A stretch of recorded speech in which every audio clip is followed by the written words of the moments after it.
Hello, hello, hello. Welcome back to another episode of the Girl Next Door podcast. I'm your host, Sean, aka your number one source of fashionably late, but occasionally great pop culture takes. Today we are going to be talking about Kingdom Hearts and the 20th anniversary, but before we get into it, I want to let y'all know I stream every single episode of this live on Twitch at twitch.tv/Girl Next Door podcast on Mondays, Wednesdays, and sometimes Fridays at 9:30 p.m. Eastern Time. So feel free to come through and join the live discussions. Excuse me, I was just holding in a burp. We're off to a great start. So to address the elephant in the room, yes, I know that technically when you're looking at the anniversary for it, it's basically the Japanese release, which was today, but technically because of the time difference, I should have either been streaming super early this morning or Sunday night, and I just was not going to do that. Because I don't stream on Sundays and I'm not a morning person, but it's okay. We're gonna pretend that I'm actually on time because this is when everybody in the West is tweeting about it.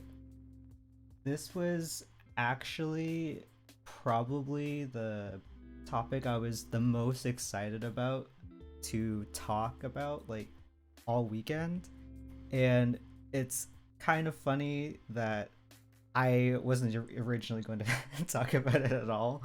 Not because I, don't care about Kingdom Hearts. I very much do, as you will definitely learn from the fact that I'm going to be talking about this for probably... Ooh, do I want to promise 2 hours straight? Probably not. I said that in a tweet earlier, but that might be a fat fucking lie. We'll see. But yeah, it doesn't come from like a lack of me not caring about it or me just like not thinking I have enough thoughts to fill up a podcast episode. It's mostly because honestly, I had completely forgotten about it. I wasn't super aware of at least the release before it came out in the West, because when the game came out in 2002, I was literally 5. So I barely knew what time of day it was, let alone like what day of the week it was, let alone what year it was. So, that just wasn't part of the core memory I have with this game. So, originally the plan was I was going to be talking about Bridgerton, but just because the new season just started. This is also going to immediately date this episode if you're watching this in the future, which you undoubtedly are, because I know for sure I'm going to take forever to upload this, just like I've taken forever to upload every other episode of this podcast so far, which I keep promising myself I'll be better about, but that might not be the character growth we see so far this year.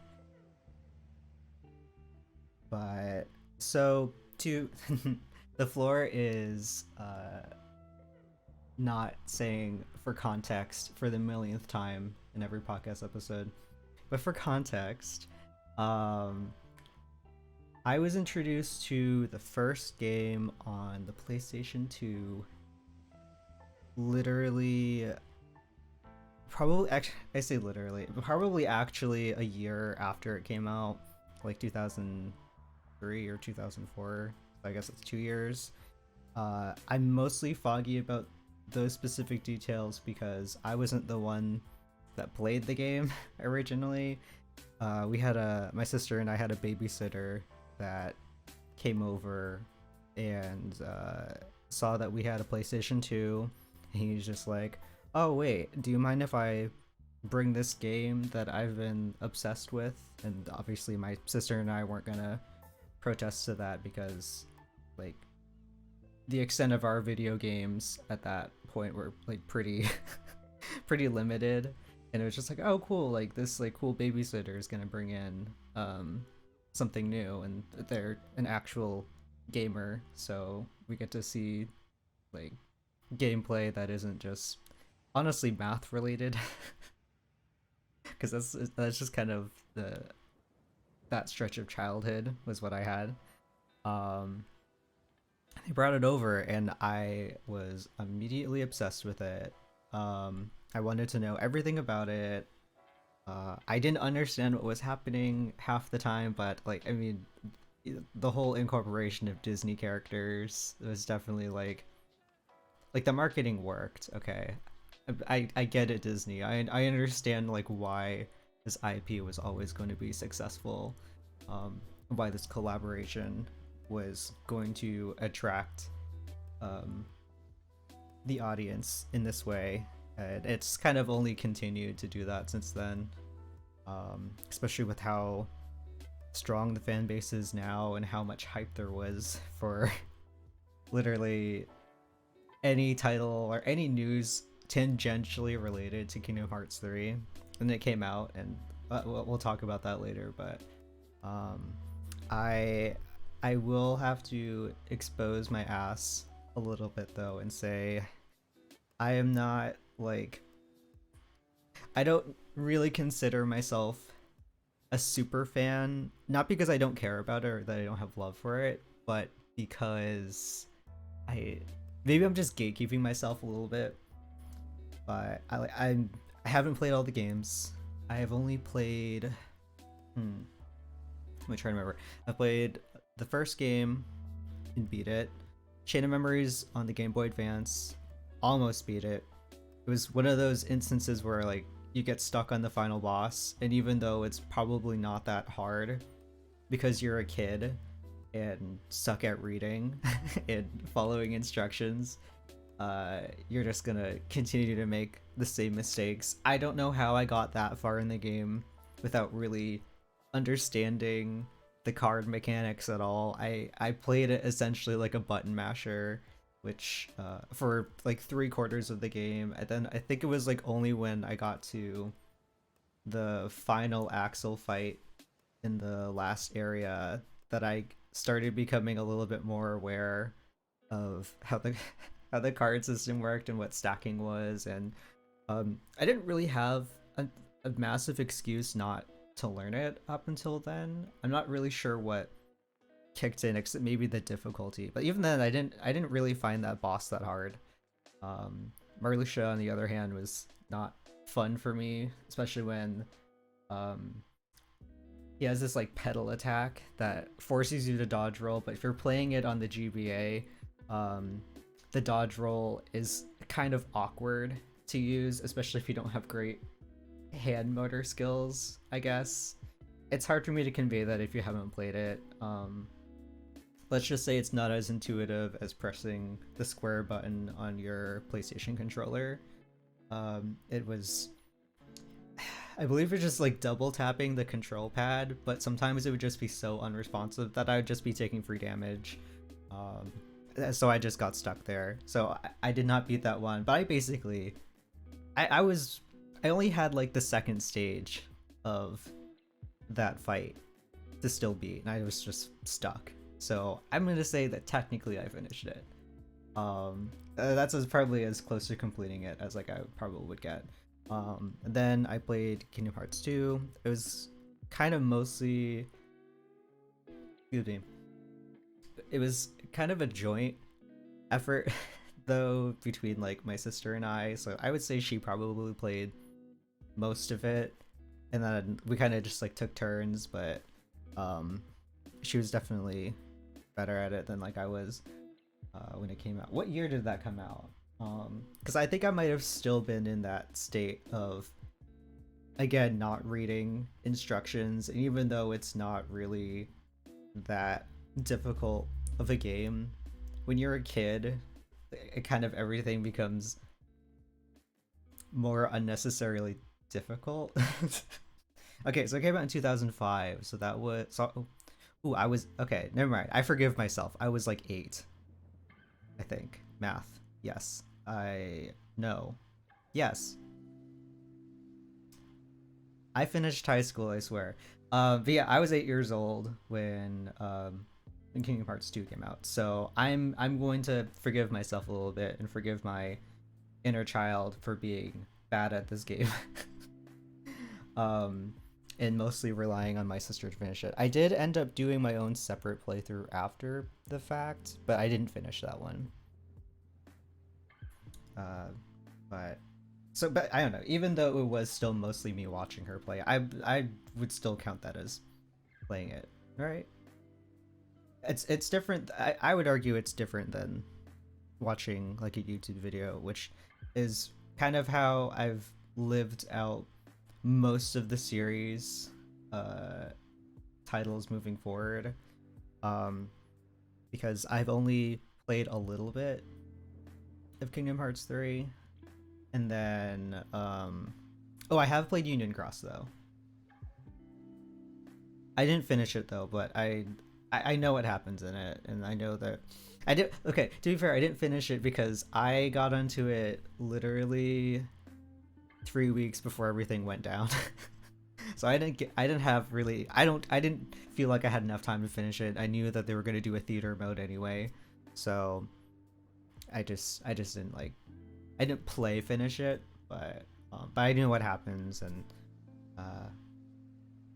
I personally would love to see in a future title Daybreak Town be like fully rendered, and like not just in the, I guess it was like kind of implied to be there in Scala when like you can still see like the, was it a bell tower or is it just a clock tower? I think it was a bell tower. You can see it like underwater, which it does like kind of very creepy, ominous way, at least from what I remember it anyway. Oh yeah, because I haven't like finished like 3, like I obviously haven't played I haven't played Remind, but there's another thing that I know what happens in it, so like I am caught up to like the lore, I think, mostly of Kingdom Hearts. I just wouldn't consider myself probably the best historian, if that makes any sense. um but I, granted, okay, and I might be, this might just be because I live under a rock. I feel like the fan base hasn't been too bad towards me per se for not being like quote unquote a real fan, for like not playing all the games, but I know that like if I was probably more in those spaces, I guess I've heard stories from like other people, specifically like my female friends, who if they're like in the game, then they're more likely to get flack about that, which I think is like obviously stupid and shitty. And like, calm down, it's a it's a video game. I'd like to assume that that's not the popular opinion or stance in like the community.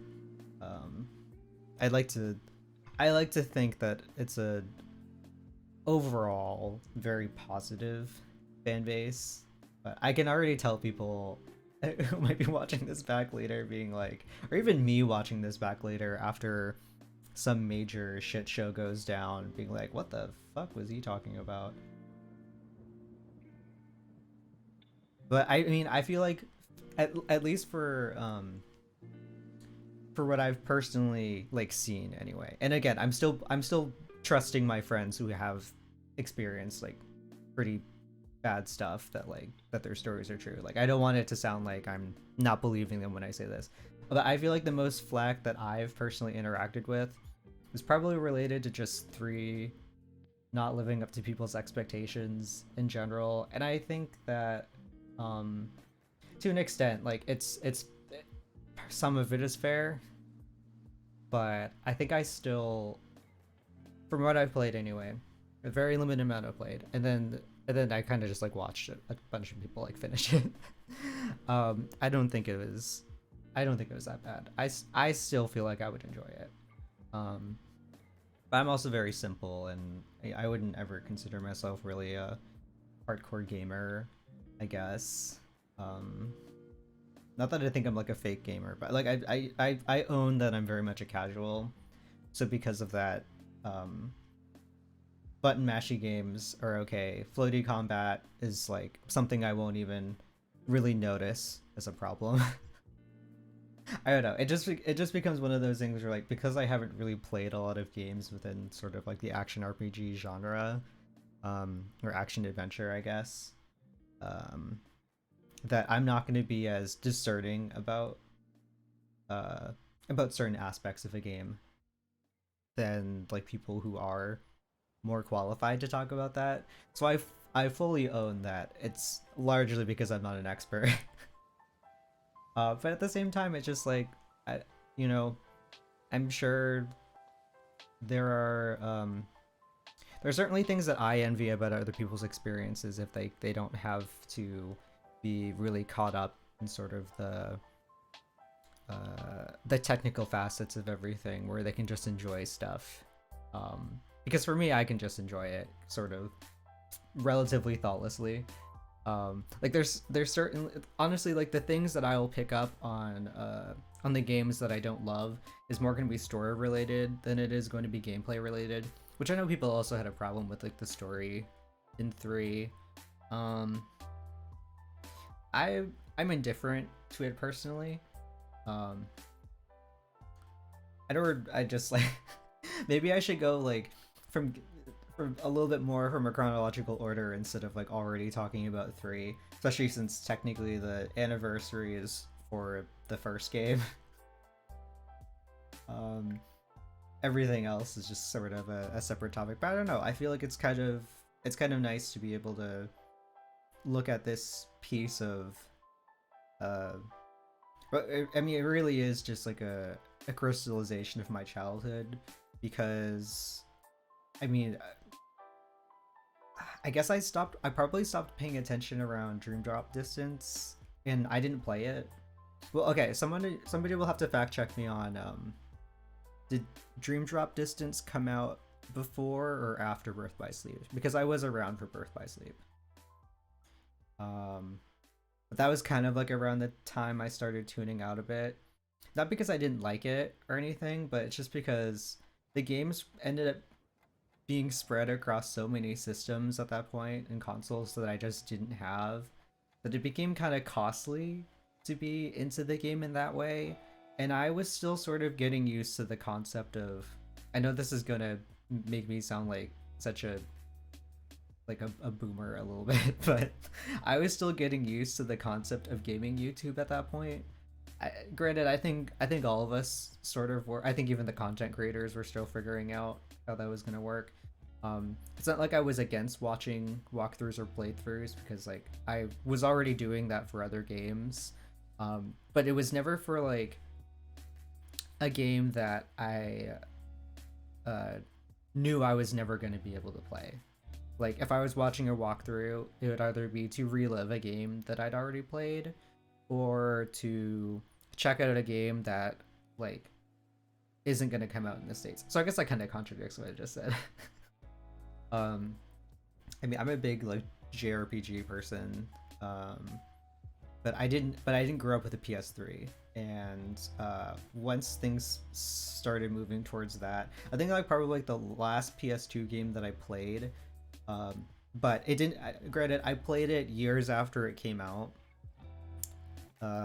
so it definitely wasn't like, oh, this is like my last title chronologically in that sense. It was just sort of like the last JRPG that I played was during the PS2 era, was either Radiata Stories or Odin Sphere, and then I just kind of completely fell off because again, I didn't have a PS3, and then I heard that Kingdom Hearts 3 was going to be on the PS3, and this was like after like, oh, I'm seeing so many, or at least it was talked about. I don't know if it was confirmed at that point, that I'm specifically thinking about, but yeah, it just became kind of a costly thing for me, like money wise, and then it turned into something that was like also costly time wise, because if I was going to be getting into walkthroughs, then of course you're trying to find a walkthrough that doesn't have commentary over it.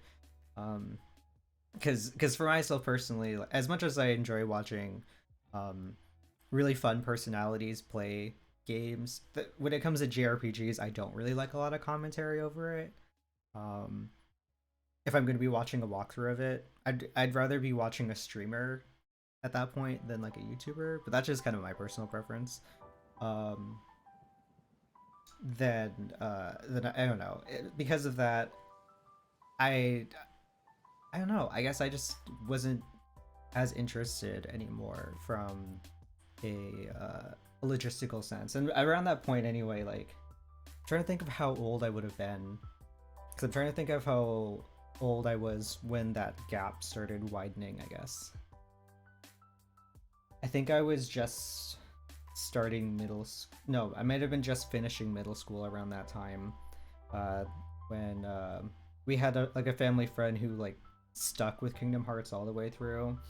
They were playing Coded, I think, like on the DS. It was like RE Coded, um, and I don't know why I thought it looked ugly. But I just really didn't like the aesthetic of it. I liked 358 and a half days. My sister played that. I didn't play that one, but I watched her play it. But I think that's maybe I'm a liar. Maybe it was like me losing interest because of like from an aesthetic standpoint or something. I'm discovering all these things about myself with my childhood.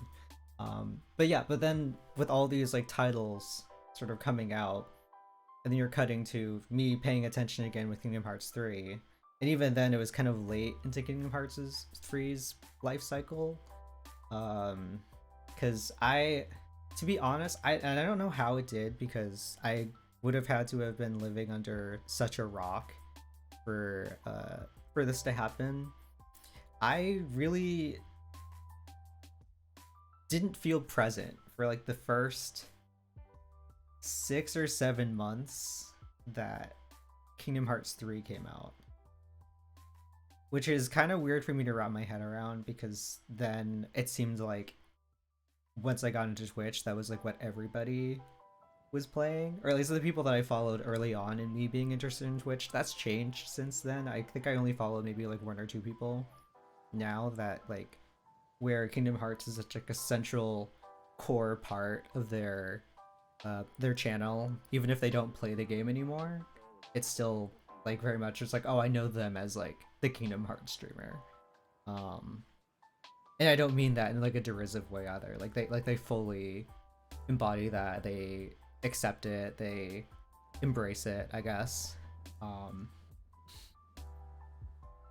But it makes it so that like even though this happened before Remind came out, I still feel like my full attention didn't really come back until Remind came out. And then after that, I just went on like a Google deep dive for like every game in the franchise. I was trying to find.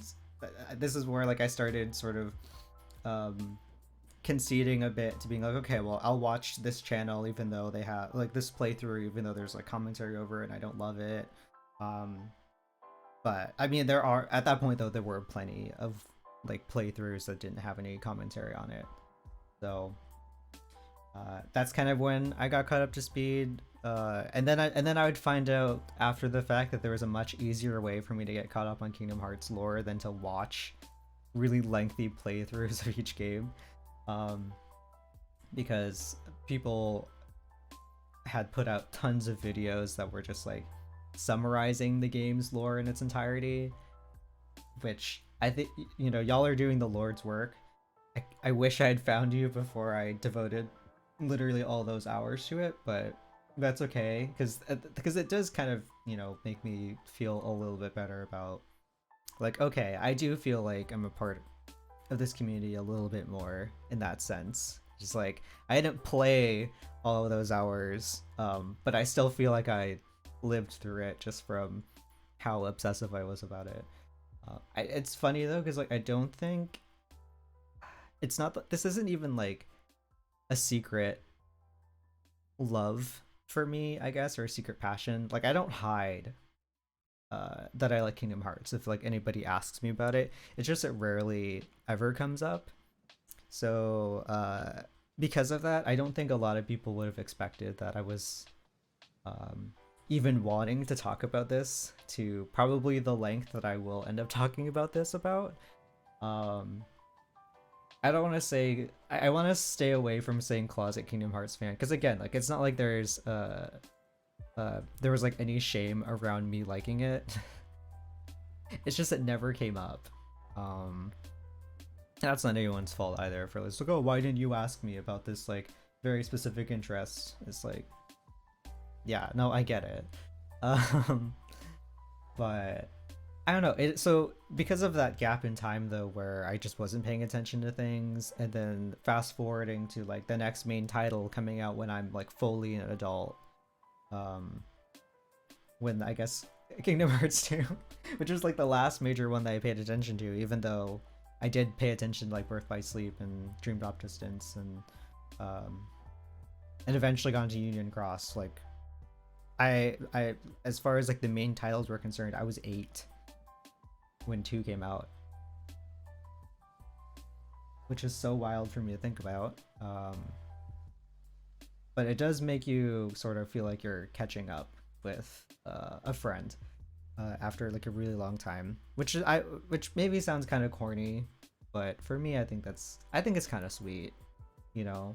That's how I felt with Pokemon too. I'm not gonna go deep into Pokemon because I know that's not what this is like about, but like I stopped playing around like the Heart Gold, Soul Silver games, and then like my first game in years was Sword and Shield, and that was like over a year and a half after Sword and Shield came out.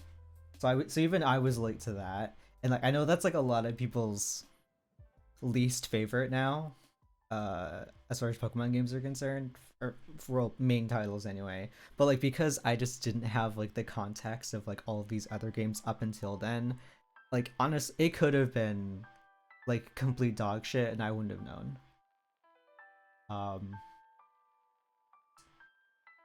Which I guess for some people they did think it was literal dog shit. Oh, you know what? So I think like a big reason why I mean, yes, I already loved like the aesthetic of Kingdom Hearts quite a bit just because again, I was really into Disney. I wouldn't say that I'm like a Disney adult per se, but because I can't I don't know that I can do what y'all do. But I was pretty into it as a kid, so the crossover of like these like fucking anime characters in this like Disney world or whatever, and they're like sort of just talking about love and friendship or whatever. Like I was gonna eat that shit up like no matter what. But I think what probably solidified it for me was, I don't know if anyone remembers like the strategy guides that came out for all these games. I was obsessed. Like the strategy guides for these games were kind of like the equivalent of picture books for me growing up, which like is maybe a little weird, but it was again one of those things where like I don't know what the fuck's going on, but this looks cool, so I'm just gonna like have it and like enjoy the hell out of it. I was like, it's not that I couldn't read what was on like the pages or didn't have like the ability to understand what it was talking about, because I don't remember it being like an overtly complicated strategy guide. It was just kind of nice to look at the pictures, and I just became very distracted by that. So, and you know, so you have all these very brightly colored characters that are paired with these like cartoon characters that you all know in these like fantasy worlds and Disney worlds that you already know. So it wasn't hard for me to get like sucked into it. I don't know where they are, but I still have the strategy guides, like the Prima strategy guides for Kingdom Hearts 1 and 2 and Chain of Memories, which I doubt they sell for anything. I wouldn't sell them anyway though, because even if I haven't looked at them in forever, it's kind of nice knowing that there's like a part of my childhood that's still very much in my home, I guess, even though I can't find the games themselves. Which I'm also sure they're here somewhere. Like they might be in a box in the attic or something. I haven't played my PS2 in forever because it just hasn't we ran into an issue where it just wouldn't get past like loading. It would just get stuck. Um, I think that problem started with Kingdom Hearts 2 though. I think our copy was just very. I don't. Well, maybe it wasn't like the problem with our copy per se, but there were certain worlds where you would get stuck in the loading screen forever. I'm pretty sure it was the Pride Lands, which is why I don't have fond memories of that world. It's because it kept freezing my game and I'd have to hard restart, and I would lose my save progress all the time. And there's one other world in Kingdom Hearts 2 that gave me that problem, but I don't remember what it was. But I'm kind of wondering if that's like if that's contributed to me growing up not really loving The Lion King. I don't hate The Lion King. Please don't come after me for like saying that. I was obsessed with it when the first time I watched it, and then something shifted through tweenhood and like my teenage years to where like I just couldn't stand it. Not me saying I don't hate it, don't come for me, and then like me saying I can't stand it. What is the truth? Oh my god. Yeah, but I'm wondering. Basically, what I'm saying is I'm wondering if that played a part in it. Imagine the entire reason why I struggle to love The Lion King today is because I had like a buggy copy of Kingdom Hearts 2 when I was like 8 or 9. Like that's so shitty. um. Oh, you know what? Fun fact. Ooh, my voice just cracked. All right. Fun fact though. So a big reason why I got into comics and the drawing comics in like the first place was from the strategy guides. So basically, oh my god, this is so cringe. I remember I wanted to sort of create my own strategy guide of like a fake game just because of how much I loved that strategy guide. I made so many as a kid. I made up like so many fake games as a kid to where I probably came off as like a little bit unwell, that I'd be so invested in these like video games that don't exist and just sort of creating all of these like stories, but like I was like less interested in like the actual stories and more in like the mechanics. Like everybody else was like writing these if they were writing kind of to the extent that I was, it would, you know, it would be like actual stories that made sense, and it'd be they'd be like writing fiction, or they'd be writing about something cool that they like and it's a cohesive story, and I'm just like in Microsoft Word creating all of these like fake charts of like weapon lists in these imaginary JRPGs. But this was the first one that I did. It was very when I look at it like now, it's very much a ripoff of Kingdom Hearts. The difference being like, oh my god, this is so stupid too. It's so cringe. Instead of like a keyblade, it was a chainsaw. Like imagine how fucked Kingdom Hearts would be if like instead of having like a cute little key, Sora's just running around and like chainsawing people. And like it's really funny to me too because my parents are very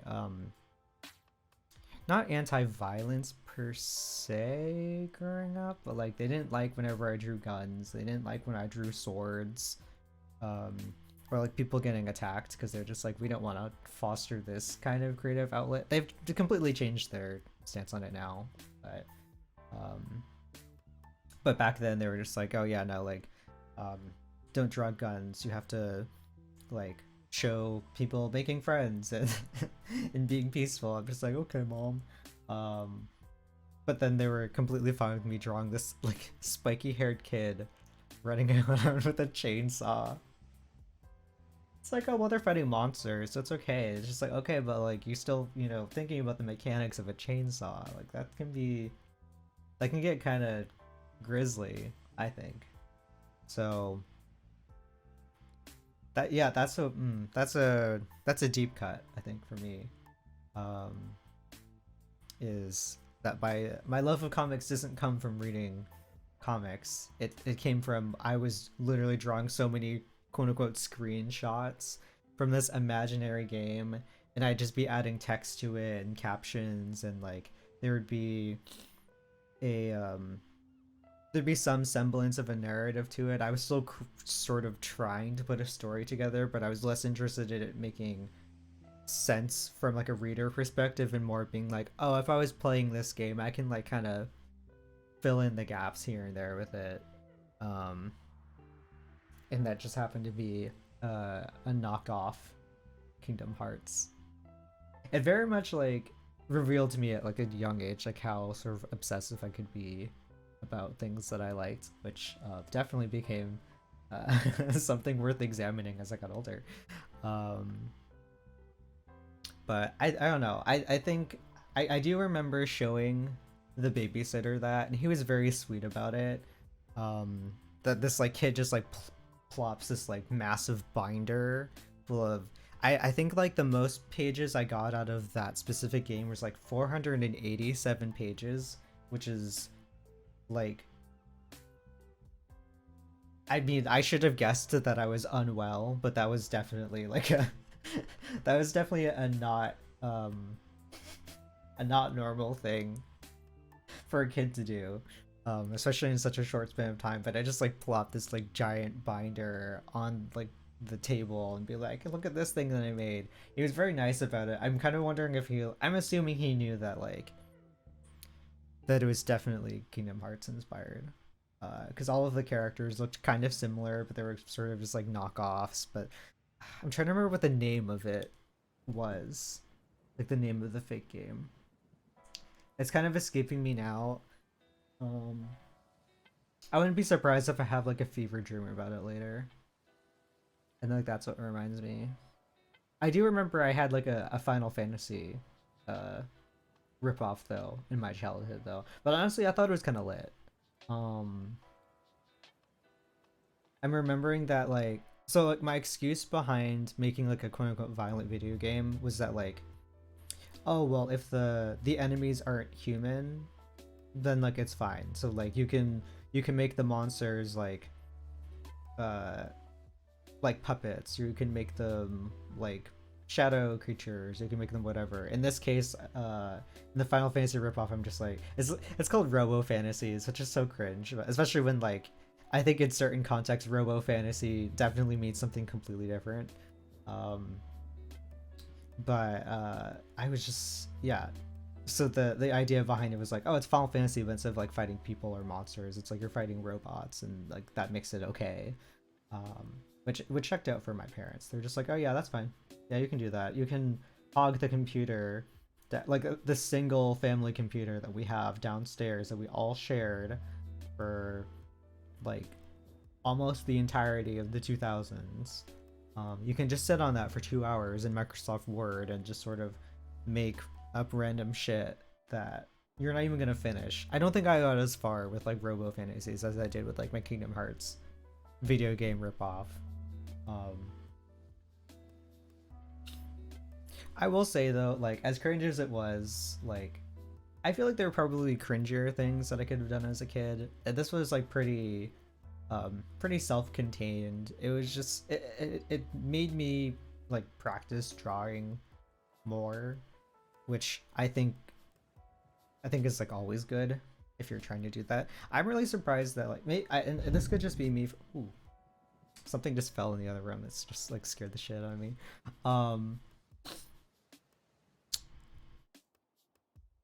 That actually just like completely derailed my train of thought. No, but I could be forgetting it entirely, because I feel like if I ask my mom, she might be like, oh yeah, no, you did say this. I'm really surprised that like video game development didn't become a thing that I considered more with what I wanted to do with my life if I was going to be like, and like not in the sense that like I was like interested in programming or anything, but you know how like kids are like, oh, I want to be like an astronaut, or like they have these like visions of these careers that they want, but like they haven't quite hit the space mentally yet where you have to wrap your head around the mechanics of having said job and the education and technicalities that come into that. I'm kind of surprised that with the amount of fake strategy guides I was making that ended up kind of just, I think 90% of them were Kingdom Hearts clones. And the game design didn't come into it. I think I just mostly was like, oh, I'll show this to my friends and they'll think it's comics. Maybe I should be a comic book artist. And then I didn't become that. So I guess there's still time, but no, I don't know that I have like the patience to be like an artist like for a comic book, but I wouldn't mind doing like sketches or character designs, or I definitely wouldn't mind writing. I think I'm probably more interested in writing than anything else. If we're going to be sort of going in that direction. We've completely strayed away from Kingdom Hearts with that tangent. But I don't know, it's just, you know, I think it's really easy for me to get carried away with this just because I'm sort of realizing more and more, especially the more I was trying to plan this over the weekend with how I wanted to talk about it, just like how like influential this like series was. And it's like I haven't even played the majority of it, and I still probably couldn't tell you like half of the incredibly complex and well thought out theories and that like the fans have, and honestly some plot details, to be honest. I mean I wouldn't even be able to like name all of the Organization 13 members. That's how much of like a fake fan that I feel like. Which like it's not even that it's it's probably not even that hard either. I think 13 names is like not that hard to remember. I think it just kind of comes down to laziness for me, but I just remember when Chain of Memories came out and Organization 13 was first introduced, I was just like, holy shit, this is it. This is peak character design. This is what I'm going to be obsessed with from like now on, because like I just loved, at the time, it's changed since then, but like at the time I was like obsessed with all the character designs for Organization 13. Like I liked the character designs in Kingdom Hearts 1, and I liked the Final Fantasy characters even though I didn't fully know what Final Fantasy was at that point yet. But like I was obsessed with Organization 13 because they were just anime as fuck. They had like multicolored hair, very spiky hair. It was just super anime.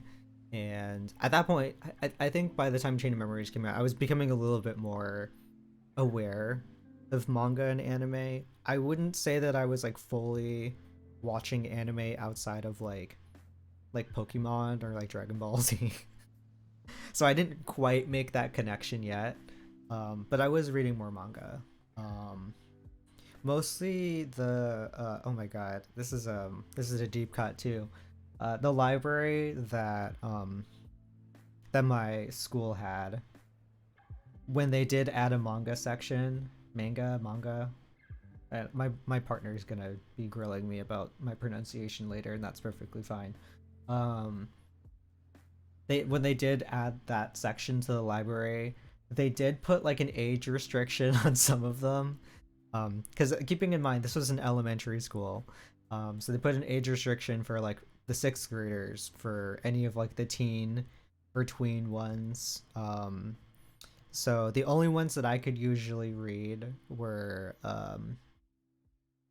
the Kingdom Hearts ones, which I'm obsessed with still to this day. I think I love the Shiro Amano Kingdom Hearts graphic novels. I think they're so cute. I think they're so funny. But yeah, it was like kind of the only thing that I could read. And of course, because we were on like an elementary school budget, they didn't have all of them. They just kind of picked random volumes in the series, like completely out of order.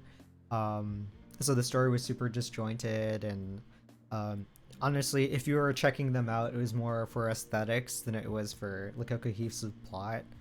But like because I'd already played the games that they were based off of. Like, that wasn't a huge problem. I just got to see these characters be portrayed in a completely different light.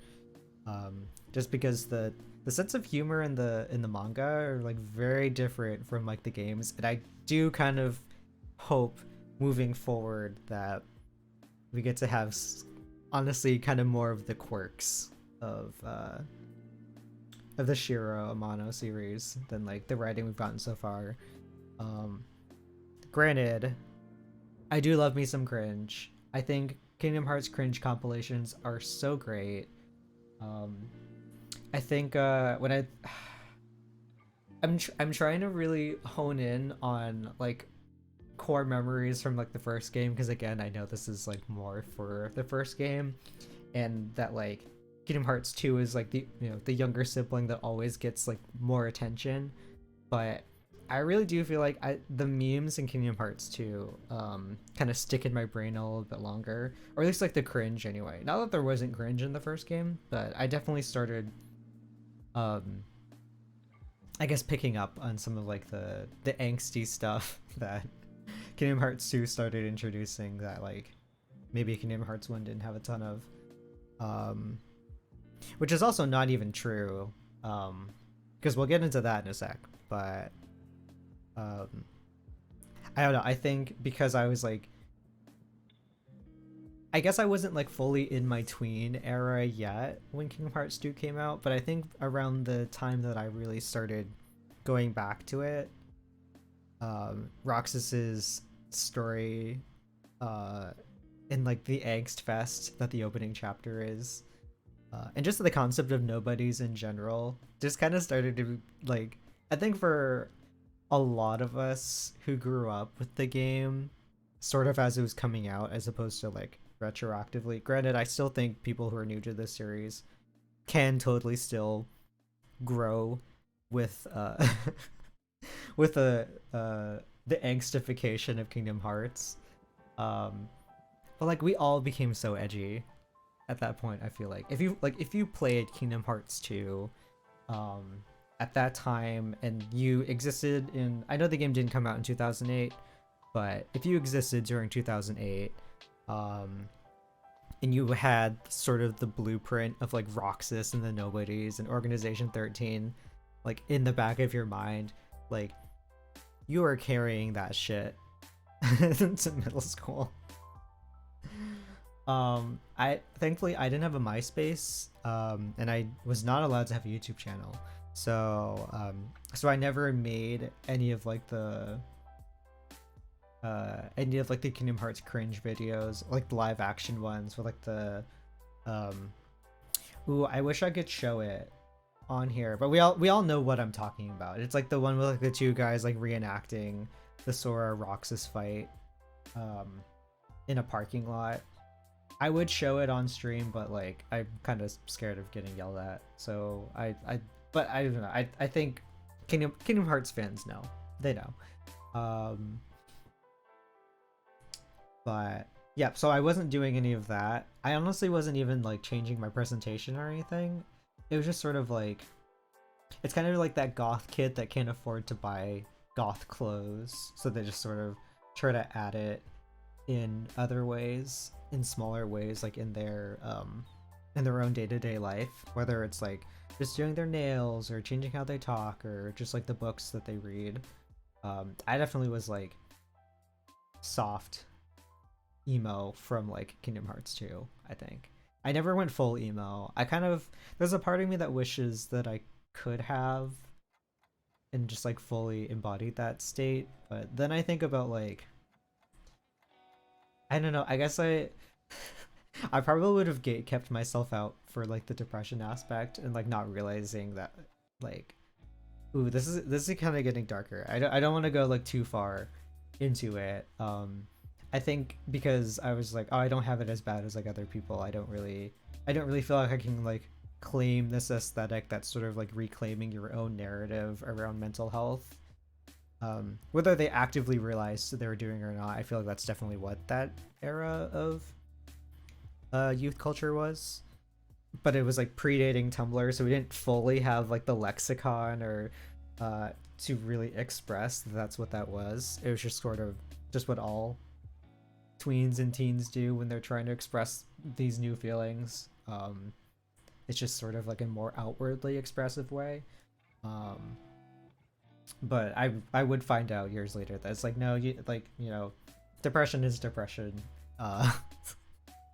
Just because you don't have it as bad as somebody else doesn't mean that like you don't have it bad. I guess that's the takeaway from it.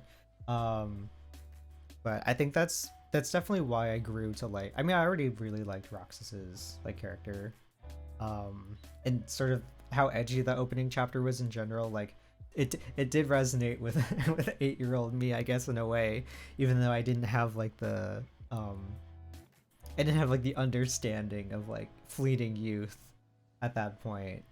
I wasn't that deep yet, or thinking about those kinds of issues. But I was just like, oh yeah, so true, bestie. Oh god. But yeah, I think that's so weird to sort of. Again, I feel like am I like therapizing myself right now by talking about Kingdom Hearts, because I'm realizing how many things like were really influenced by this game, and I didn't even play all the games. That's so weird for me to think about.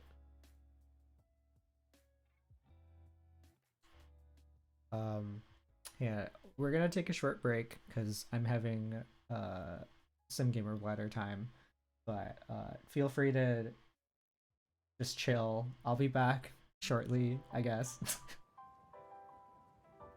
I don't know why I'm saying I'm so awkward, but yeah, I'll be right back.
All right, I'm back. You don't know how scared for my life I was that I honestly forgot if I remembered to mute my mic or not. I don't usually BRB during streams, to be honest. This is kind of a first for me. That's so stupid. I know I'm saying that. But to circle back to Organization 13, because my edgy anime phase was beginning and character design is my passion mode started to become activated.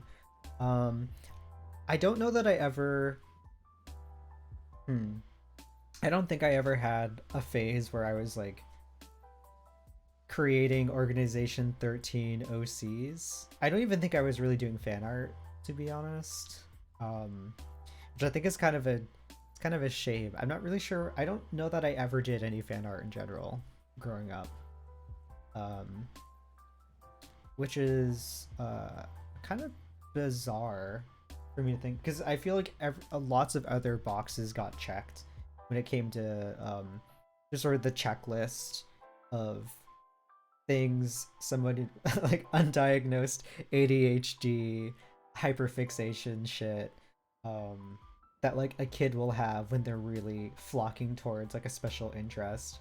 Um, like lots of the other boxes with like the obsessions and like fixations and everything were checked, but like um but doing fan fiction or fan art or whatever, or expressing it through like your love of something through that way, I don't know that I ever did that.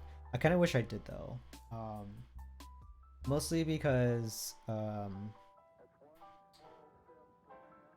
honestly, because I just think it'd be really cute. I don't know. I liked. I want to imagine little me being like, oh, I really like this character so much that I'm going to like draw myself going on adventures with them or something. Like I wish I had like my imagination worked that way when I was younger. I think I just ended up being kind of boring and being like, I like this character a lot, and then like let's move on. But if I was to probably talk about very briefly my favorite Organization 13 member, um, I know for sure I can say when I was a kid, like Zexion was my fave. Like he had like the whole like emo hair over the eye thing going on, which I was obsessed with. Um, he was a character that I couldn't reach because I didn't unlock Riku's um, Riku's route yet. And so I would just only be seeing him in the strategy guide. So like in my mind, he's just like, oh my god, this is like a secret character, um, like I otherwise wouldn't have like known about. And like he wasn't like in like the main story. He wasn't even in Kingdom Hearts 2 from what I remember, um, or like not extensively. Um, so it just made him like really mysterious, I guess. And then like I remember going on like the fan site or whatever for Kingdom Hearts, because I don't think they didn't have a Kingdom Hearts wiki yet at that point, but they still had like a fan site that had like a ton of information on it and like lore. It was essentially what would today be considered like a Wikipedia or like a fan wiki for Kingdom Hearts, but I don't think it was actually called that. I don't remember what it is. I really hope somebody can remind me later though. Um, because that was where I found out about Birth by Sleep as well. I would not have known about that otherwise if that website didn't exist. And that's when I also got really obsessed about it. Because that is where I found out about the final mixes, which I'll get to, that I had such a wild mythology around any of the final mix releases, because at that point we didn't have them in the West. So it's all these secret bosses and secret characters and storylines that we never would have gotten. So I'm just like finding them on YouTube or finding them on this site and being like, oh my god, I'm getting like the inside scoop on something that nobody else does, which is obviously not true because it's on the website for a reason. But just felt like something cool that you could bring to your friends or whatever as like a tidbit of information they don't know but you do. But yeah, so Zexion was probably my favorite growing up. As far as now is concerned, ooh, you know what? I'm sorry, I'm gonna expose myself as like kind of I don't want to say H word on main, but we'll say it. I think I appreciate Luxord quite a bit. I can't help it. This man is built like an absolute Dorito.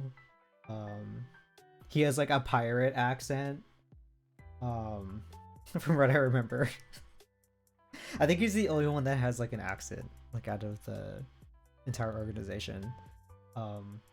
So for me, I was really simple. I am still really simple. I feel like an accent is like pretty easy to get me worked up. But that's as far as I'm gonna go with that, because it's super cringe. I know. For other people they're just like, oh, my favorite memory is this because I relate to this story. For me, it's just like, oh, because I'm thirsty. LOL. That's so bad. But otherwise, probably Axel, just because like, I mean, who doesn't like Axel? I guess if I had actually played 358 days, I probably would have. I'd probably say Shion too, but because I only watched my sister play it and read up on it later, I just I don't want to say I didn't care for her storyline at all, but like the revelations for her in like Kingdom Hearts 3 and like in Reminds, they didn't do anything for me. That's not the fault of the game. That's the fault of me being uncultured.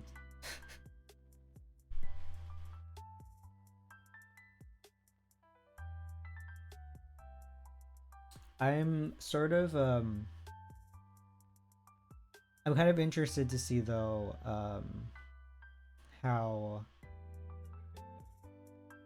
well one I kind of like touched on it earlier with like the like a mental health perspective like around the game, how that influenced other people with like processing their own like emotions and like maybe even like feelings of nihilism, but like maybe also like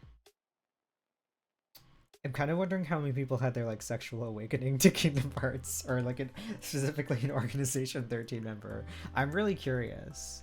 I don't know that mine, like my gay switch turned on from this game at all. I don't think it was this game that did it.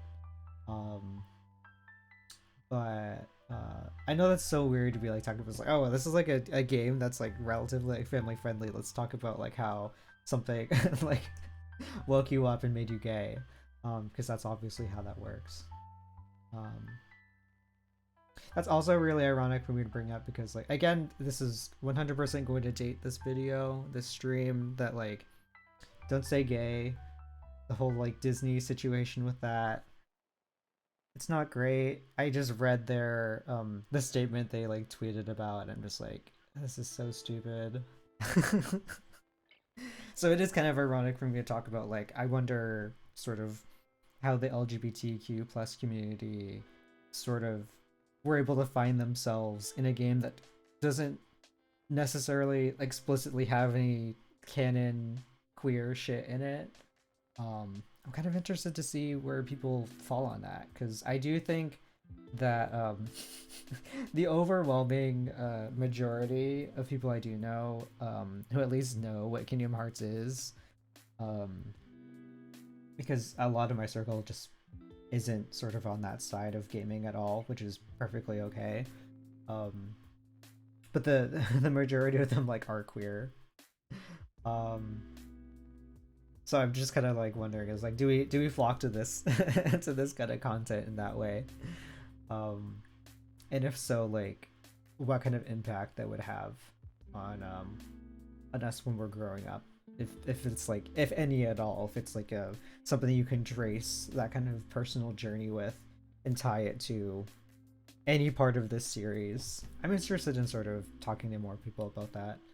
Um, Mostly because like I didn't really think too much about it probably until like prepping for stream earlier and being like, you know, this I don't know that like this is an explicitly queer game, but I know there were like a lot of Sora Riku shippers. And I know that there's, you know, lots of like shit posts and that are about sort of like ship what's the word I'm like looking for, I guess. Not ship enhancing, but ship affirming, I guess. Videos and like compilations of being like gay moments for Sora and Riku, like stuff like that. Which I know they exist. I don't know that I've watched a ton of them, but I know that they exist. It does make me sort of it does kind of reaffirm maybe a little bit for me that like, is this where people is this where people learned about gay longing? Like longing stares for your straight crush.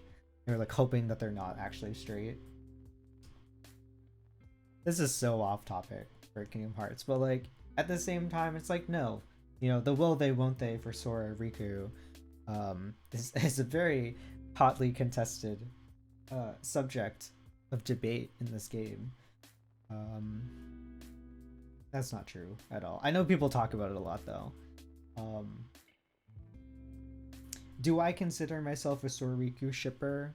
I I don't know. I know that's not a great answer. I just really don't know because I think there is something like that. I will say that there is something like a little bit homoerotic about their friendship and rivalry, as there kind of is in like any piece of Japanese media, in my opinion. That there is like a level of homoeroticism between like um your main character and their rival. Um, but I think I was just like so tuned into like Sora and Kairi as a kid and like rooting for their um their relationship, I guess. Or like their crushes on each other, because that was kind of the extent that my brain would go. She's like, oh, they have a crush on this person. Like, oh my god, they're like intensely in love and they're gonna get married. My brain didn't think that far yet. I'm just like, oh, he likes her. Um, which I think was like definitely more. I would say was more intense. In some titles than others. I don't know that it's like. Ooh, that's like a. That's something I might have to ask other people about with like their opinion. Is like, do they think Kingdom Hearts 3 um pushes that ship more or less, or if it doesn't even acknowledge it anymore. So if I'm being perfectly honest, I don't remember. I don't remember a lot of the stuff that happens in that realm for Kingdom Hearts 3. I just I just remember not liking Kairi's redesign. I don't know if that's controversial. I don't think it's like great. I don't love it. I think her hair looks kind of weird. Um, and I don't know. I feel like her skirt is like kind of like impractically short. Like, girl, you better be wearing some Spanx under that or something, or like some shorts, because I just know it's drafty. Um, Not me shaming someone for what they wear. Let me stop. Um, I don't know. I just remember, at least in Kingdom Hearts 2, I was very much on board with Sora Kairi. Especially with like the ending cinematic and everything. Well, I guess I would say that with like the first game too. So I think because of that, I was pretty blinded to like maybe the like any semblance of queer subtext between Sora and Riku. I think as I'm older now, though, and more people have talked to me about it, I feel a little bit more. Um, I feel a little bit more open to it, open to the discussion about it anyway. Even if like there isn't any like explicit statement from any of the creators or any of like the crew to be like confirming or denying any of that, which I think at some point anyway, like death of the author kind of exists, and it's like, hey, if you think these characters are gay, then Mitch is gay. um I'm still figuring out where I am, like what camp I'm in with that, but I mean, if it's like romance isn't like a central part in my opinion to the game, so because of that, I don't think speculating is necessarily like harmful to the media or not. But that's just like my opinion about it. But yeah, I think not being me being like blinded by heteronormativity growing up, where I didn't see the gay shit,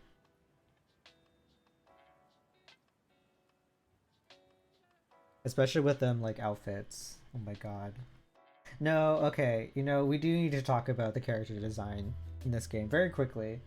Um, which is just that like I love it. I'm obsessed with it. I think a lot of I mean historically like Tetsuya Nomura, the character designer, is like very known for um for making very bold choices with all like the characters fashion wise. And I just feel like the baggy pants from the first game are just so iconic. Um and then like but then like I feel like everybody sort of has their first realization that like the baggy pants is actually part of a onesie. And I feel like my moment didn't come until like maybe 3 years ago, which is very sad because I think most people at that point had like been new about it.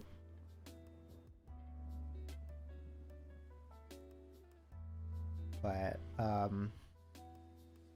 as far as my favorite design for Sora is concerned, though, I think probably probably 2. But just because here's the thing, I like Sora's design in Kingdom Hearts 2, but would I say it's as iconic as Kingdom Hearts 1? No. But I can look at it longer. And I also just think that the drive forms are really cool.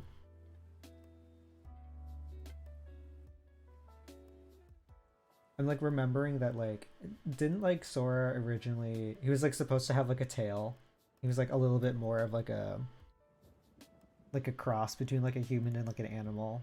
I feel like that was like true in earlier drafts.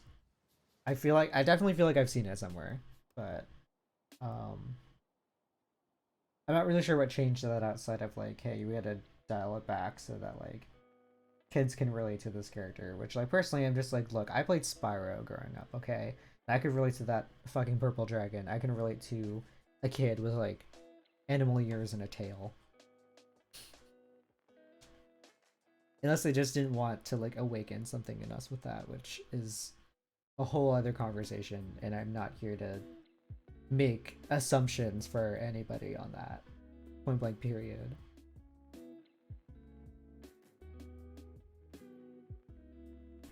So for as far as like Sora's design is concerned, I would say Kingdom Hearts 2 is probably my favorite. I do like his outfit in Kingdom Hearts 3, but I feel like the visual style in 3 is just kind of jarring to me anyway. There's a lot of things that make Kingdom Hearts 3 kind of jarring to me. But I don't really want to get too deep into that because I don't know. I feel like it could just be maybe a little nitpicky, I guess. And like, you know, this is supposed to be like a celebration of a franchise beginning 20 years ago, which makes me feel old as shit.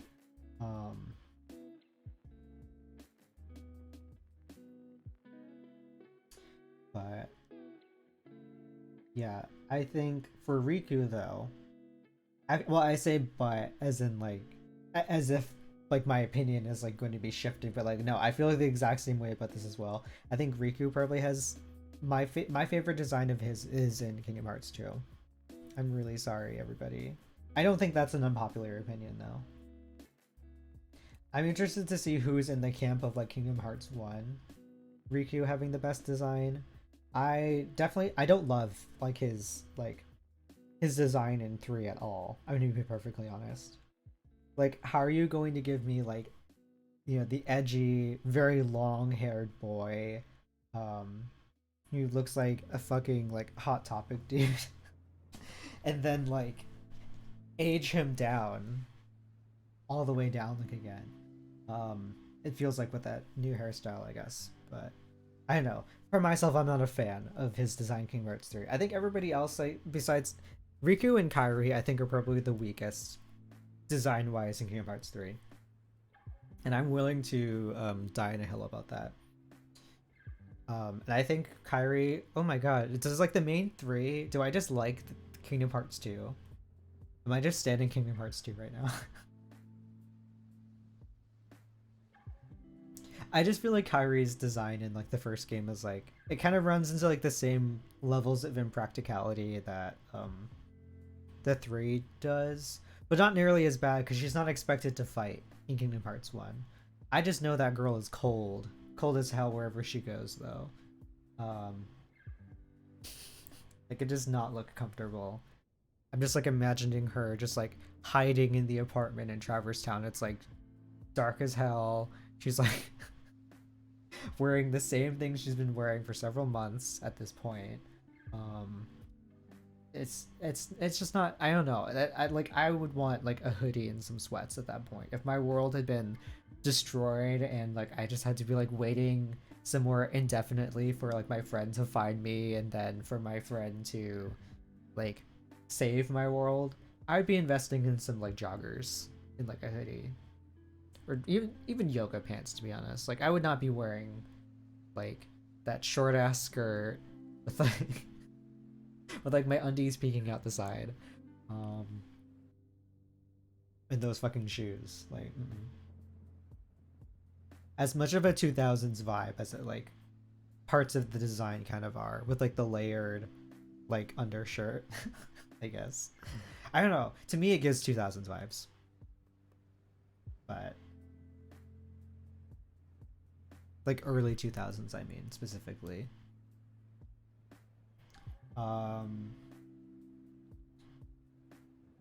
Ooh, do I want to try to burn out my brain by being like who has like the best design in the game period? I don't really think I want to go there. Mostly because like I'm gonna really have to like sort through an entire cast of characters, of like original characters specifically, like not the Disney characters. Throw the Disney characters away. Actually no, I can pick one. I think Skuld has my favorite. I think that's how I pronounce her name. She's like in Union Cross. I think Skuld probably has my favorite character design. I don't remember jack shit about her personality, so she could completely suck as a character. But design wise, I'm a stan. I'm obsessed with her design. I feel like she feels very much at home within Tetsuya Nomura's current character design wheelhouse, where like he scaled it back a bit. He's definitely not doing like the absolutely unhinged sorts of like impractical designs. Like it feels like a little bit more streetwear inspired. I mean, I guess the other ones like were streetwear inspired as well, but like it was kind of to like a outlandish extent. I feel like his more recent designs feel like a little bit more practical. So because of that, I'll say Skuld probably has my favorite character design. I don't know if she's my favorite character because again, I don't remember anything about her personality. And also like she doesn't even show up really for that long. She's like only in Union Cross. And again, I remember very little about her because I just kind of generally don't remember a lot about Union Cross. Outside of that, like somebody gets fucking murdered in it, and it's kind of intense actually.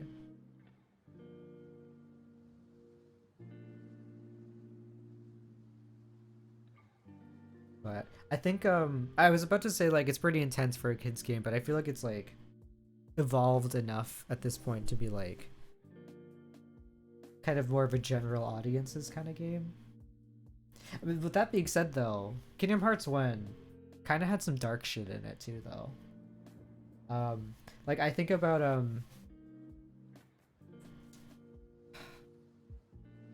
don't know, the game was like kind of scary to me as a kid. I'm kind of wondering if anybody else feels that way in like certain parts. Like I think the opening sort of in like Dive to the Heart with like Dark Side, if you don't understand what's going on, that's like he's kind of a creepy enemy. And then like in like when you go to Traverse Town and like the first time you see like how Heartless are born, where like that guy just like falls and he dies and like his heart goes away and like and, like a Heartless spawns out of him. I'm just like, that's kind of fucked up. I mean, like that's that's great visual storytelling to like convey like how the rules of this universe work, but I'm just like, that's kind of dark for like a kid's game.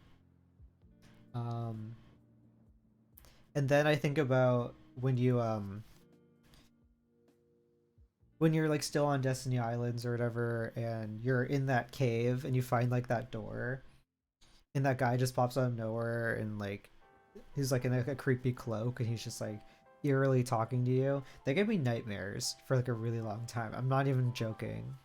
Which like maybe I was just like a baby for that, and like everyone else just like, that's like you're weird for feeling scared of that. But I'm just like, look, hooded figures when you're a kid, you see them everywhere if you have like the level of like night terrors that like I did growing up. So I just remember always hating that part of the game. And I would have to run into that a lot because I just consistently wanted to keep replaying the opening chapter because I just loved Destiny Islands, and I hated that you couldn't ever go back. Like it was like a world that was only for the opening chapter, and then it like gets fucking destroyed. You go back to it, I guess, during like the the final fights, but it's like not the same. I felt the same with like not Traverse Town, Twilight Town in Kingdom Hearts 2. Even though like you can revisit that world obviously, But it's like it's not the same as like when you're playing it from Roxas's perspective, in my opinion. Mostly because like I don't like the song that they replaces it with. I think Lazy Afternoons is like much better.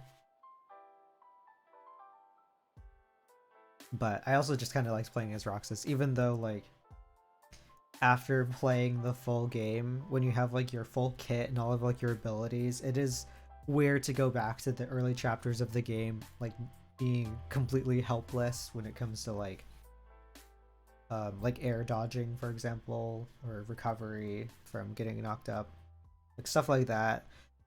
You get really used to having, and then when you go back to play the opening chapter for nostalgia purposes, like you do get stuck.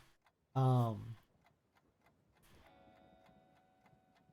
and then honestly, Deep Jungle, the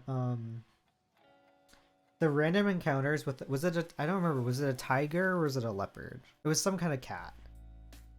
Panther? I don't remember. Um that scared me as a kid too. I think in general like I just hated Deep Jungle, like the Tarzan world. Um but just because I mean Tarzan like itself, like the movie anyway. I mean I don't I because I guess you could argue probably like the original story too. Like the movie's pretty dark um for like a Disney movie. But I guess like all like the older animated movies during that era were just kind of really dark uh for kind of no apparent reason. I mean like his like parents getting like fucking murdered by like a wildcat. And then like the bad guy essentially being strangled by vines, like pretty violently. I'm just like, yeah, no, this is like kind of a lot. So it doesn't surprise me that like the movie that I felt like was a lot became the world in Kingdom Hearts that was a lot to me. Um but it's just I don't know, it's interesting to me though because I think overall like the designs for the Heartless in Kingdom Hearts in general, I think are pretty cute. I think they get cuter as the game goes on, just because then they're like put against like the nobodies, which like have like very kind of creepy designs in my opinion, like because just because of like how sleek they are and how like sort of off-puttingly humanoid some of them can be. It just makes the Heartless when they do show up be like pretty cute. Um, I think probably my favorite Heartless design is like there's like some in Kingdom Hearts 2 there's like a dandelion one that I think is really cute. Um, but yeah, I think like the character design for like the Heartless sort of makes the game it does like kind of round the game out a little bit better. So like it wasn't like a completely creepy game for me to play. On top of the fact like you're surrounded by like Disney characters everywhere. Like I had no reason to be like as anxious playing certain parts of this game that I was. Um but then you go to like the final world and you get to the final boss where it's just like this like weird like monstrous creature. I'm just like this is kind of a lot for a 6-year old. This is kind of intense. And kind of gross to be honest, because you're literally going inside like it felt like you were like fighting a uvula in like certain parts of that fight, which is really weird for me to say out loud, but like I don't know how else to describe it. It's just weird. And then like you have like the secret fights with like I think probably Clock Phantom will go down as like probably one of my least favorite fights in a game that I've personally played like ever. Um but then like I'll find out after the fact that like it's not actually he's not actually that hard. It's just again, I didn't know how to read. Um well I did. Like I mean some of them like more facetiously. Like I just was not like I had all of like the resources out in front of me. Like I had the strategy guide telling me like what I was supposed to do if like his like orb turns this color, or you can use the slow spell to make like the clock not go as fast, like stuff like that. Like all of the hints and tricks are there, which I don't know how people who like don't have the strategy guides were kind of expected to learn that unless there's like a pop-up that I'm supposed to remember. Um but I don't know. I just I just could never beat it. I think that was like Clock Phantom and Kurt Ziza. I was not able to beat in Kingdom Hearts 1, and I'm okay with like never beating them. I'm trying to remember if I beat Sephiroth. I don't know that I did though. Oh, you know what? So I know this doesn't technically count because like he's a Final Fantasy character, so he's technically not a Kingdom Hearts character. So I'll still say Scold has my favorite character design personally, but I I'm just saying Kingdom Hearts 1 Cloud was so good.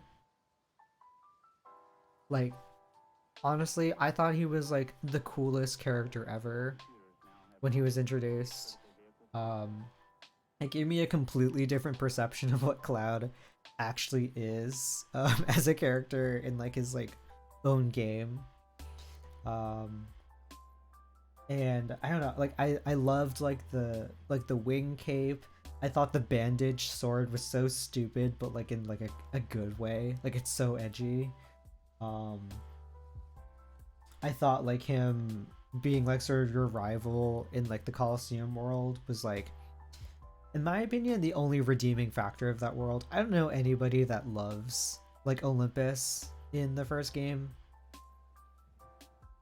I'm a little bit indifferent to it in the second game. I understand why people don't like it in the third game.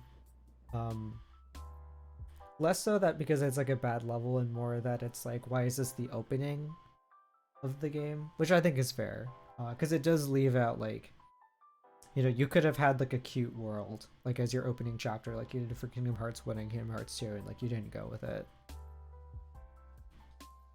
But yeah, I don't know. I think, you know what? I know I said that that this wasn't like the game that like sort of tipped me off to know like if I was like gay or not.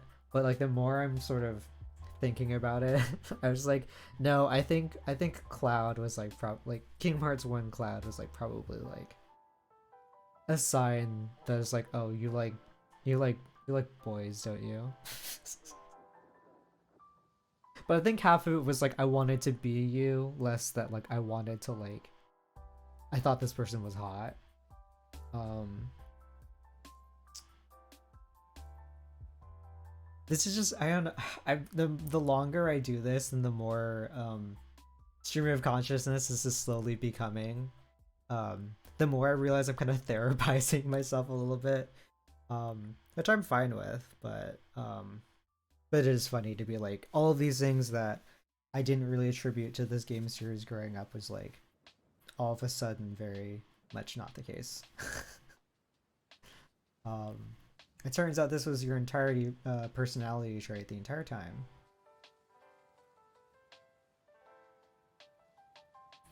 um I just want to keep talking about the game, like the first game. I know that I, you know, could have more what's the word I'm looking for?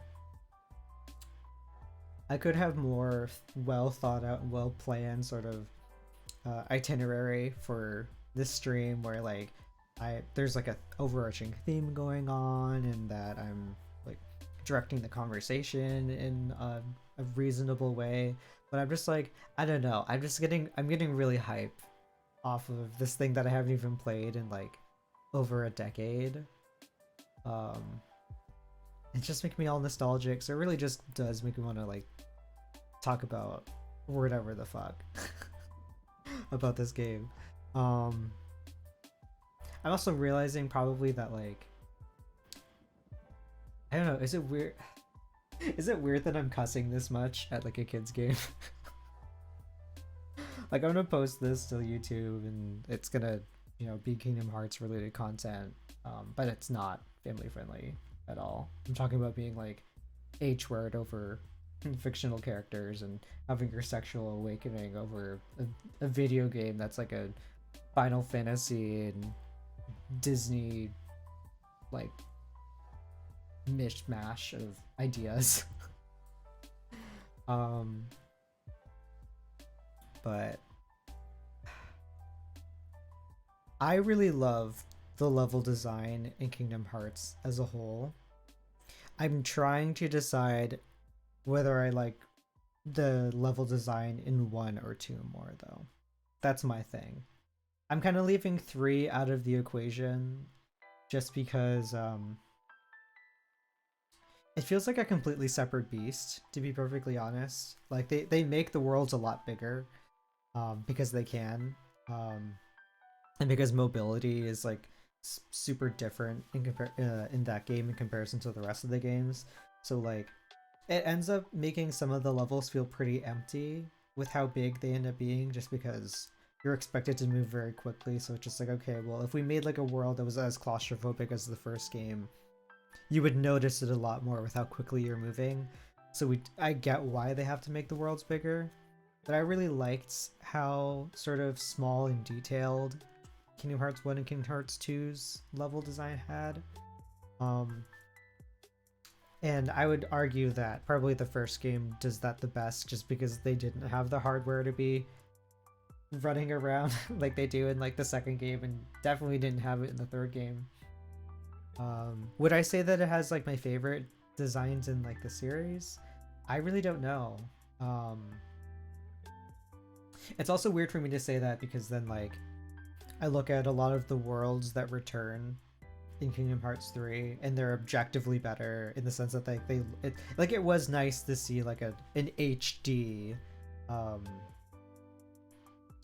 in like really well sort of modernized version of Twilight Town that like has NPCs walking around, and the world is like so detailed, and it looks like a lot more, like, I don't want to say more realistic, because I know that's not technically the style they're going for, but that's kind of the only word that's coming to mind.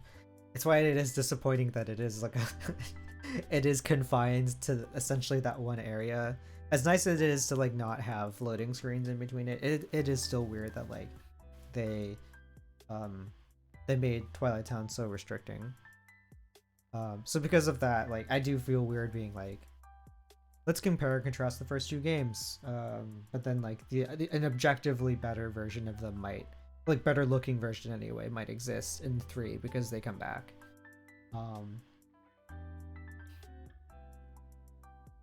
I guess I did like the diversity of the worlds a little bit more in the first game. Not that the second game didn't have diversity, but I don't know, I just like, I think about sort of how like the weird choices that they had to make with some of the Disney worlds in the game that probably wouldn't have been their first choice if they knew they could, like if they knew the game was going to be as successful as it was, in that it would have been perfectly okay for them to swing for some of the bigger IPs. Not that they didn't like have any big names in Kingdom Hearts 1, but like, I mean, an Alice in Wonderland world versus like a Frozen world, it's just like you do kind of acknowledge that like the budgets are like like the movies themselves are kind of on different scales, and because of that, like it does make the contrast more noticeable.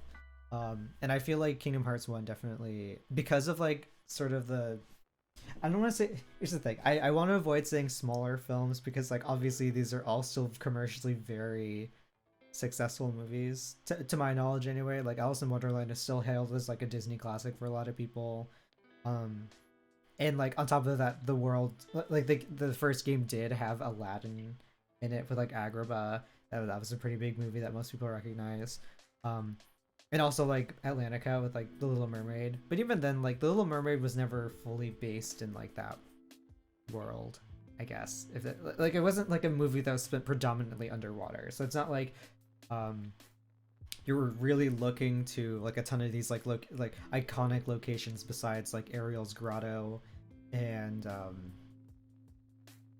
like Ursula's lair, basically. And I guess maybe the palace, but I don't even remember seeing a lot of the palace in like the original movie. So you definitely can't go to the palace in like the first game, to my knowledge. So but you have that like sort of stacked up against like Alice in Wonderland, a Pinocchio adjacent world where like it's like in like a space whale. Like you can't deny that, like, because they had to go for sort of different movies within the Disney canon than like the sort of freedom they have to now, um, with like the bigger names, it does make it like a more quirky game in that sense. Because like I don't know that Kingdom Hearts 2 reaches that same level of quirkiness on like the Disney side, um, than Kingdom Hearts 1, and that's because they like it's because they can go for like the, I guess, like the bigger names. I don't know if any of that makes sense or I'm just rambling. I still like the worlds that they chose in Kingdom Hearts 2. Like I mean, I'm such a Mulan stan that I was gonna love that world anyway. As awkward as the palace level is, when you go to like the Grand Palace, and I guess it's not called China, it's called Land of Dragons, which is interesting for me to think about, in the sense that like it is one of the few like explicitly real world locations you get in like the game that's like, it's like not like a fantastical like version of the world. It's very much based in like a, not necessarily like historically accurate China, but like you can't deny that like Land of Dragons is like probably more um grounded in realism than Monstro. um so it does make it kind of a weird role. And then like obviously, like I said earlier, Pride Rock didn't do anything for me because I just wasn't a Lion King stan at that point anymore, I don't think. And that sort of started my like fall from grace as a Lion King stan to like being like, I can't stand it, just because of like, again, it's completely unfair how much of an influence the game crashing on me repeatedly in that level, like sort of impacting my perception of a completely unrelated movie. But I'm not gonna pretend that like my brain isn't kind of weird like that in that way. So I don't know, am I standing Kingdom Hearts 1 over Kingdom Hearts 2 from like the world standpoint? Maybe a tiny bit. As far as the Disney worlds are concerned. With the original worlds though, like Twilight Town, Hollow Bastion, fucking, did I already say Traverse? I know I said Twilight Town. Maybe I didn't. I don't know. They both start with T's and they're towns. It's so confusing. Well, I guess Kingdom Hearts 1 has Destiny Islands and Kingdom Hearts 2 cannot relate, so I guess that is something they do have over them. But Twilight Town is also really good. I just wish we got a better version of it in Kingdom Hearts 3. In the same way I wish we got like a more playable version of Destiny Islands in Kingdom Hearts 3. But like, no, we only have the photo mode. Granted, it is still fun to sort of like play around with that. I'm excited for moving forward with like Kingdom Hearts though, like Quadratum, I guess. I think of like all of the mods and like game breaking stuff that you can do to explore Quadratum. And it just looks really cool. Just like, I know like it's kind of a weird thing to say, but just like, oh, it's just based off of our world. It's like literally on like on like the Shibuya building. It's like, I know, and like me being like, oh my god, this is so cool. Like we're in the real world, lol, is like, it's like stupid, but I don't know. I'm looking forward to it. In whatever way it takes. I can't really guess what the trajectory of like this series is going to be moving forward. Excuse me. I don't even know that like I'm qualified to be like a fan theory kind of person right now with it. Because again, I think I'm mentally gatekeeping myself, which I should probably stop doing. But at the same time, when I'm like, I mean, I haven't like paid attention to anything from like Melody of a Memory. I guess I did watch like the closing cutscene of it, but which was a very long cutscene, but because that's kind of the only original story content we get out of that progresses the plot, like it kind of has to be that long. It's just a weird title in the series. but I know it does make me weary of like fan speculating when like stuff could like already be like shot down when I say it. So like I'm a little scared of like outing myself as like a like an idiot if I like try to speak on it.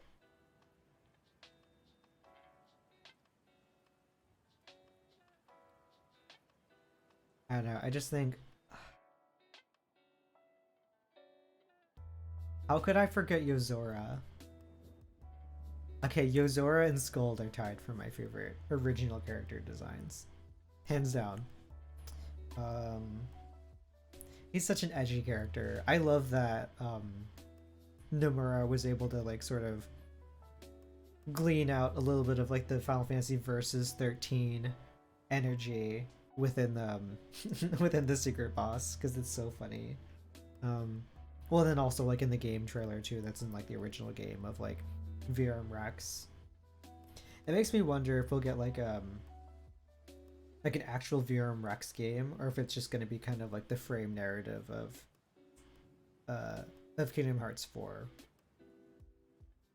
I'd be kind of cool with either personally, but I think I would 100% play VRM Rex.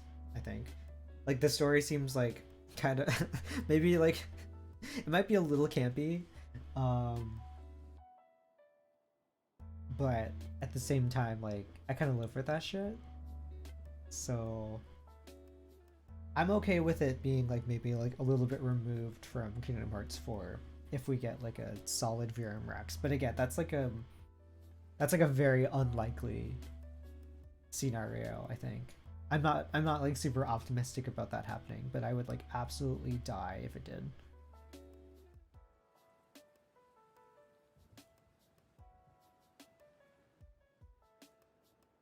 Hmm.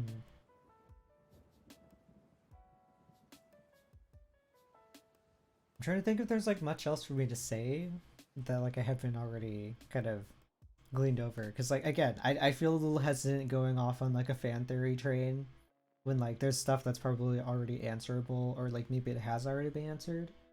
Um, I've kind of gone through my basic faves already. I mean, actually, no. Did I say my favorite character personality wise? I don't think I did. Um,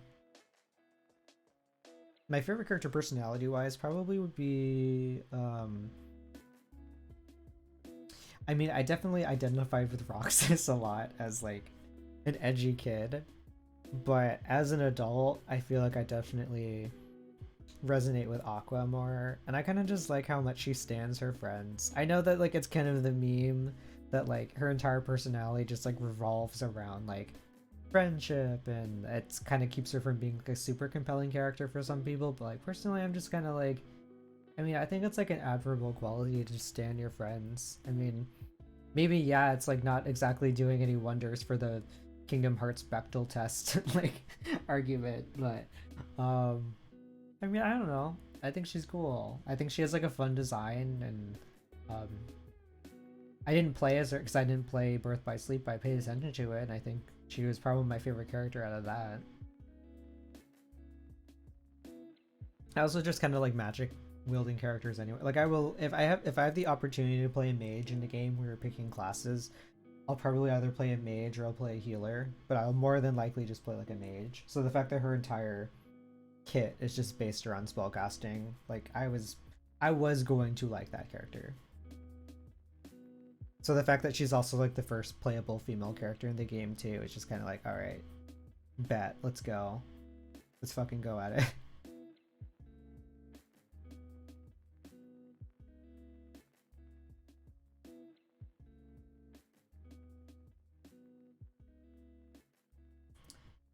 I think that's it though. Is it? I mean, I kind of wanted to like do my thing of like, oh, I'm gonna talk about this for like 2 hours and write it out, but I also don't want to keep like, I don't want to like get to the point where I'm repeating myself a lot, which I already feel like I am by talking about how I'm afraid of repeating myself a lot. So I guess I'll probably just wrap it up. Wrap up my thoughts, I guess. Um, I think it's absolutely wild for me to try to wrap my head around this game being out for 20 years. For it coming out when I was like 5 or 6, and still being able to remember every single emotion. Like I might not remember like specific details, but I do remember every like emotion I had towards this game when it was like first introduced to me by like our babysitter. And then like the journey of like actually getting the game. I remember I literally lost my shit when I got Chain of Memories on like the Game Boy Advance and the strategy guide as like a dual birthday. No, not birthday. Was it birthday or Christmas? Let me look at the date it came out. Before I say anything. I know it was for one of those, but I just remember when I got it, I like absolutely like cried because I was, well, one, a kid that was like obsessed with this, and two, like was just generally emotional. Okay, it came out in December for us in 2004. Oh my god. Yeah, no, I really was young. Of course, I was going to be super emotional about it for kind of no reason. Uh, that's when you kind of, or at least I feel like anyway, I feel like that's when you cry about everything. But I just remember getting that. I'm just like, this is the best gift ever. This is the best Christmas ever, and I'm fucking so happy right now. I didn't say that then because I didn't like cuss, but you know what I mean. And then I think it was actually around Chain of Memories. That's when like I found out about like what the final mix was, and like all of like the secret bosses, and then Kingdom Hearts 2 came out. But then like on that website I was talking about earlier, which I'm hoping I find after stream, if it's still up, fingers crossed. That's when like the was it Lingering Will? That's when that element was teased, and then there was like all of like the talks about Birth by Sleep, and just me being super hype over that because I'm just like, oh my god, you get to like play a girl, like hell yeah, for like the first time in the game. That's like sick.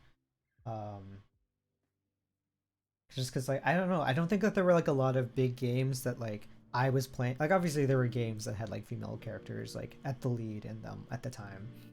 um it just wasn't like the games that I had. Because I was a terrible feminist, obviously. No, but it's just like, oh, this is like so cool. um it's like new, it's like a new perspective for the game. I'm excited. um and I just fell off. But we fell back in love with it years later, which I love for me. Um, it does make me. I know my sister has the entire collection on the PS4. I really want to play it at some point, but I don't know. I don't know which games are included in it though. Like, is it only like the final mixes, and then you know, I shouldn't be assuming like I can literally just Google it. Um, but I might like borrow it from her at some point, just for like nostalgia's sake. I guess theoretically, if I was planning on doing a stream about this or like a video about it, that probably could have been the way to do it. But just kind of get me in the mood for it. I did sort of, to prep for this, I did listen to the soundtrack, which I think still slaps. Especially Yutada Hikaru songs. Like, they're amazing. I love them. I listen to all of their other stuff too. Non-binary Icon. I can't say anything like anything better about them. They've been like they were my introduction to J-pop 100%, and I like have not looked back, to be honest. Yeah, no, it'd be cool to sort of revisit them soon. I think the other thing that got me kind of hyped for this was ooh, you know what? That'd be kind of cool to like raid her if she's like still alive. She might not be. She's not, dang. Well, I was watching she's like another streamer, Sarah Key. She's definitely like Kingdom Hearts is like central to like her whole brand, next to like Animal Crossing, I'm pretty sure. I think she said that those are like her two favorite like franchises like ever. But she had put out a video for the 20th anniversary earlier, so I watched that earlier to sort of like get myself hyped up for this, and like she pointed out a lot of stuff that like I like didn't realize either, and I'm just like, it's so cool to be able to like